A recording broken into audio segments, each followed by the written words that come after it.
It was early morning, the air was cold, and a thin mist floated above the river. The old wooden bridge stood quietly, surrounded by silence, broken only by the sound of flowing water. On that bridge stood a man named Ethan.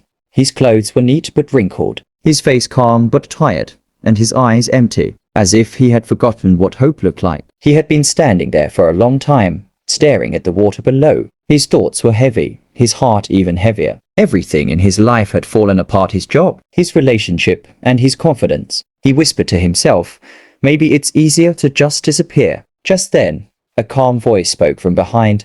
Beautiful morning, isn't it? Ethan turned around and saw an old man smiling gently, but the man walked closer. You look like someone carrying a heavy stone on his back, the old man said. Want to set it down for a minute? Ethan sighed. You wouldn't understand. The man threw a few crumbs on the bridge for the birds and said gently, try me. I've lived long enough to understand more than I should. After a long silence, Ethan began to speak. Slowly, painfully, he told the man everything: how his company shut down, how his dreams disappeared, and how every door in life seemed to close. The old man didn't interrupt. He just listened, quietly. When Ethan finished, the man said, I once stood right there, pointing to the same spot on the bridge, ready to jump. Ethan looked at him in surprise. The man continued, I had lost my wife. My son had stopped talking to me, and I thought my life was over. Then a stranger stopped by. He didn't preach. He didn't advise. He just stood beside me until the sun came up. He smiled, his eyes warm and kind. Sometimes we don't need answers.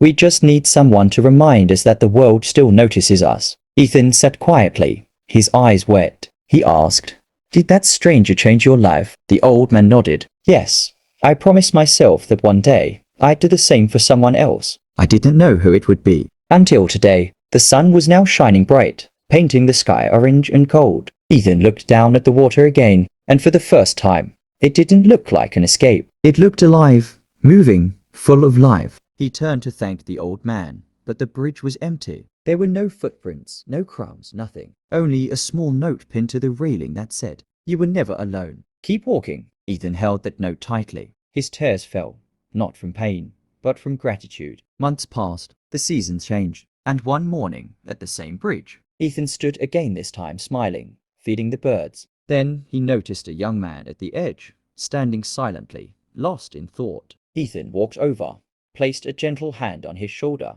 and said softly, beautiful morning, isn't it? And in that moment, the story came full circle. A stranger once saved him, and now he had become that stranger. Because sometimes, angels don't come with wings, they come as ordinary people who simply choose to care. Moral. Kindness can save a life. Even a few gentle words can bring someone back from the edge. Never underestimate the power of care, or the light you might bring to someone's darkest day.